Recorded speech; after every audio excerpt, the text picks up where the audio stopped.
ابن عقیل رحمۃ اللہ علیہ اپنا واقعہ لکھتے ہیں کہ میں بہت ہی زیادہ غریب آدمی تھا۔ ایک مرتبہ میں نے طواف کرتے ہوئے ایک ہار دیکھا جو بڑا قیمتی تھا۔ میرا دل چاہتا تھا کہ میں اسے چھپا لوں، لیکن میرا ضمیر کہتا تھا ہرگز نہیں، یہ چوری ہے۔ چنانچہ میں نے مطاف میں کھڑے ہو کر اعلان کر دیا، اگر کسی کا ہار گم ہوا ہو تو آ کر مجھ سے لے لے۔ کہتے ہیں کہ ایک نابینا آدمی آیا اور کہنے لگا یہ ہار میرے تھیلے سے گرا ہے۔ میرے نفس نے مجھے اور بھی ملامت کی کہ ہار تو تھا بھی نابینا کا، چھپانے کا اچھا موقع تھا، مگر میں نے وہ ہار اسے دے دیا۔ نابینا نے دعا دی اور چلا گیا۔ کہتے ہیں کہ میں دعائیں بھی مانگتا تھا کہ اللہ میرے لیے کوئی رزق کا بندوبست کر دے۔ اللہ کی شان دیکھے کہ میں وہاں سے ہلا آ گیا۔ یہ ایک بستی کا نام ہے۔ وہاں کی ایک مسجد میں گیا تو پتہ چلا کہ چند دن پہلے امام صاحب فوت ہو گئے تھے۔ لوگوں نے مجھے کہا کہ نماز پڑھا دو۔ جب میں نے نماز پڑھائی تو انہیں میرا نماز پڑھانا اچھا لگا۔ وہ کہنے لگے کہ تم یہاں امام کیوں نہیں بن جاتے؟ میں نے کہا بہت اچھا۔ میں نے وہاں امامت کے فرائض سر انجام دینے شروع کر دیے۔ تھوڑے دنوں کے بعد پتہ چلا کہ جو امام صاحب پہلے فوت ہوئے تھے ان کی ایک جوان سال بیٹی ہے۔ وہ وصیت کر گئے تھے کہ کسی نیک بندے سے اس کا نکاح کر دینا۔ مقتدی لوگوں نے مجھ سے کہا اگر آپ چاہیں تو ہم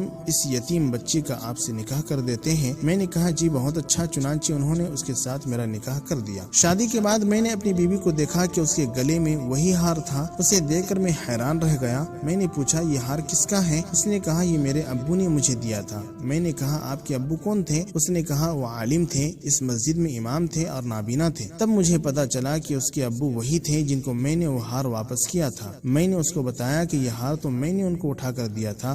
وہ کہنے لگی کہ آپ کی بھی دعا قبول ہو گئی اور میرے ابو کی بھی دعا قبول ہو گئی۔ میں نے کہا وہ کیسے؟ اس نے کہا آپ کی دعا تو اس طرح قبول ہوئی کہ اللہ تعالیٰ نے آپ کو گھر بھی دیا، گھر والی بھی دی اور رزق بھی دیا، اور میرے ابو کی دعا اس طرح قبول ہوئی کہ جب وہ ہار لے کر واپس آئے تو دعا مانگتے تھے کہ اللہ ایک امین دیانت دار شخص نے میرا ہار مجھے لوٹایا ہے، یا اللہ ایسا ہی امین شخص میری بیٹی کے لیے خاوند کے طور پر عطا فرما دے۔ اللہ نے میرے والد کی دعا بھی قبول کر لی اور آپ کو میرا خاوند بنا دیا۔